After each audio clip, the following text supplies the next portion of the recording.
Se você sofre com disfunção erétil, eu deixei na descrição desse vídeo um suplemento natural, sem contraindicações, sucesso nos Estados Unidos e na Europa, que chegou agora no Brasil.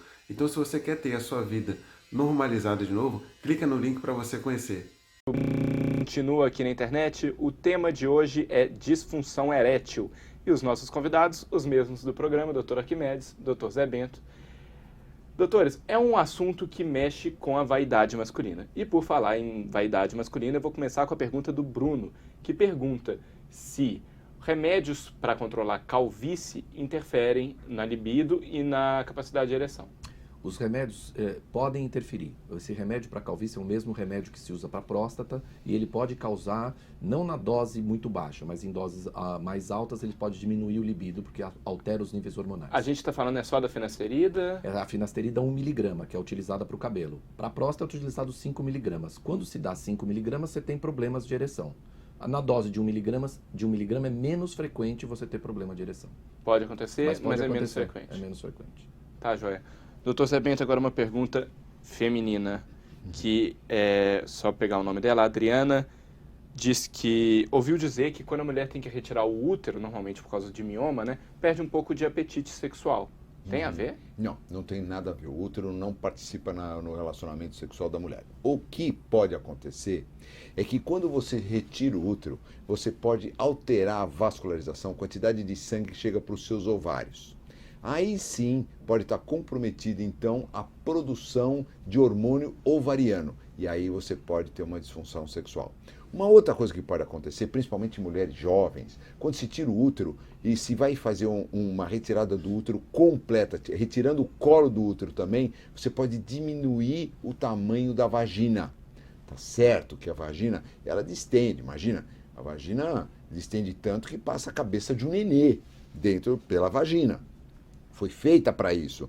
Então, ela distende justamente para abocanhar, para justamente ela pegar o pênis no tamanho que o pênis for. Então, por isso que não importa qual o tamanho do pênis, viu? Nem a espessura do pênis. A vagina comporta qualquer tipo de pênis e qualquer tipo de tamanho do pênis. Mas, durante a cirurgia, você pode diminuir esse tamanho da vagina. Isso pode comprometer o relacionamento sexual. Ela pode ter dor. Tá, joia. Doutores, tem a pergunta aqui do Júlio, que ele quer saber, é normal demorar muito para ejacular em uma relação? E eu aproveito para expandir um pouco a pergunta dele, porque quando ele pergunta demorar muito, sei lá, às vezes ele está falando de 15 minutos, que para outra é demorar pouco, quanto que tem que durar uma relação? Então, não existe. A melhor definição para o tempo de ejaculação é uma definição de satisfação, tanto do homem quanto da mulher. Se o homem atinge o orgasmo em 5 minutos e a mulher em 5 minutos, é o ideal. Se ele demora 1 minuto e ela 1 hora, passa a ser uma ejaculação que a gente chama de ejaculação precoce. Você perguntou sobre ejaculação demorada, ejaculação retardada. Sim. Normalmente isso ocorre em pessoas que tomam medicação antidepressiva, né? Quem toma antidepressivo, na verdade, retarda muito ou não consegue ejacular. O que não é o mais frequente. O mais frequente é a ejaculação precoce, que está relacionada com a ansiedade do indivíduo. Quanto mais ansioso, mais rápido tende a ser a ejaculação. Entendi. E essa é uma das grandes queixas hoje do homem, é ejaculação precoce. E não é, às vezes, nem tem penetração. Às vezes ele vai tirar a roupa e já ejacula. De tão ansioso que ele fica. E aí está indicado, então, um tratamento com um urologista e, eventualmente, até antidepressivos. Tá, joia. Próxima pergunta é do Gilberto. Ele não identifica nenhum problema, digamos, fisiológico na ereção. Ele diz que a ereção dele até acontece normal, só que ele não sente vontade, ele não tem libido. O que é nesse caso, doutor Arquimedes? A falta de libido ela tem várias causas. A principal delas, não na idade dele, seria uma alteração no nível de testosterona. A testosterona é o hormônio masculino responsável pelo libido. Ele tem 34 anos. Ele tem 34 anos, não teria idade para ter diminuição da testosterona, mas pode ter. Então é aconselhável que ele faça uma dosagem de testosterona.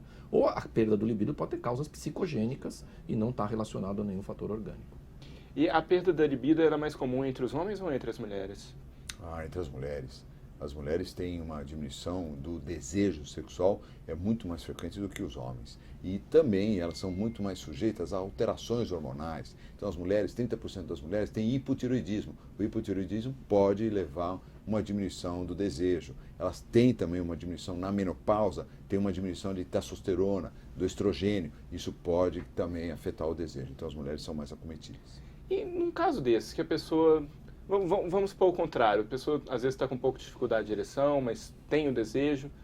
De outras formas, uma pessoa que tem dificuldade de ereção, mas está com desejo, dá para fazer o sexo oral, dá para fazer esse tipo de coisa tranquilamente. O homem pode até se satisfazer na relação, mas ele não satisfaz a parceira porque ele não consegue ter penetração, porque ele não tem uma ereção suficiente para ele ter penetração. É aí que estariam indicadas as opções de tratamento. A primeira linha, que seriam as medicações via oral, que nós comentamos, a segunda linha, que são as injeções, até a terceira linha, que seriam as próteses penianas. Entendi. Por falar em injeção, chegou uma pergunta do Elair, que ele faz esse tratamento, ele viu no programa e ele ficou na dúvida de quanto em quanto tempo que ele pode usar essa injeção. Teoricamente, ele poderia usar todos os dias a medicação, desde que ele queira ter relação todos os dias. Não, mas aí a gente está falando de horas, talvez, ou minutos. Pode? Não entendi a pergunta, desculpa. Se ele quiser emendar duas, ele foi uma, ele quer em meia hora, Não hora. é o aconselhável, mas se ele tiver um intervalo mínimo de 1 hora entre uma relação e outra, ele poderia utilizar novamente a medicação. Tá. Quanto mais usa a medicação, maior o risco dele criar uma fibrose no local onde ele aplica a injeção. Então, a gente não recomenda que ele use tanto assim a injeção. Normalmente, os usuários desse tipo de tratamento usam 1 vez por semana ou, no máximo, 2 vezes à semana. Dica importante aí, hein, pessoal?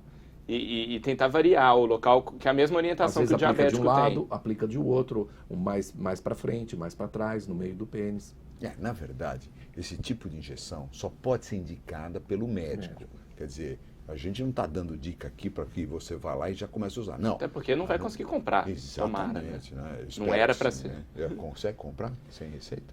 Aqui no país tudo consegue, tudo, né? Mas não não deveria. Ele tem que ter orientação médica e o mais importante, ele tem que ter um acompanhamento médico e um telefone de urgência do médico, porque essas injeções, elas podem ter uma complicação séria, que é uma doença chamada priapismo. Ele fica em ereção e não reverte mais. E isso requer um tratamento de urgência. Então, se ele permanecer mais que 2, 3 horas em ereção, ele tem que contactar o médico para que você faça um tratamento para reverter. E isso pode dar problema cardiovascular? Não, mas isso pode causar problemas sérios para o pênis. Se o pênis fica permanentemente em ereção, pode evoluir até para a necrose do pênis. Ninguém quer. Ninguém.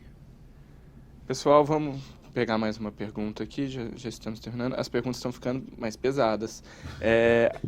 Essa é uma pesada sem graça, inclusive. Olha, a Miriam quer saber como que ela faz para retomar a libido, retomar a vontade de fazer sexo. Ela está voltando de um tratamento quimioterápico para câncer de mama. Bom, primeira coisa, Miriam, você precisa ter um aporte psicológico. Outra coisa, você precisa ter um companheiro carinhoso, um bom relacionamento.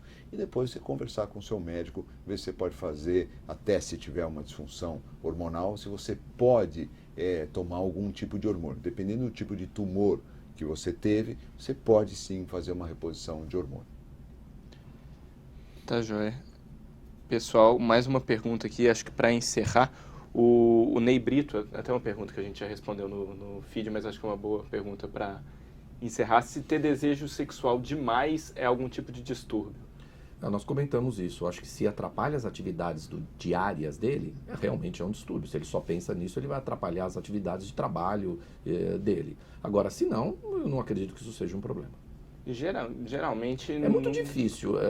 Na verdade, eu não consigo identificar esse tipo de paciente, a não ser que sejam alguma mente com algum outro tipo de problema. Eu lembro que há relativamente pouco tempo surgiu uma notícia daquele golfista Tiger Woods que era viciado em sexo. Existe isso? Bom, a mente, tudo pode acontecer, entendeu? Eu não acredito que isso possa ser verdade. Não sei o Zé Bento o que ele acha disso. Michael Douglas também teve que ele foi até internado, teve que fazer um tratamento, quer dizer, são distúrbios psicológicos que ele pode apresentar, quer dizer, essa compulsão por sexo, como pode ter uma compulsão por doce, pode ser uma mania. Isso é uma coisa que pode existir, não é só um excesso de pudor, não. Pode, por exemplo, uma pessoa bipolar, por exemplo, ela tem crise de depressão, mas tem crise de euforia. E essa euforia, uma das euforias são essas, compulsão por sexo. Tá, joia. Pessoal, muito obrigado pela presença e por todas as dicas que a gente conseguiu dar hoje. Foi um programa bem legal. E é isso, aproveitem o fim de semana. Precisar, vamos fazer sexo também, sem problema, mas com camisinha. E é isso. Até a próxima semana.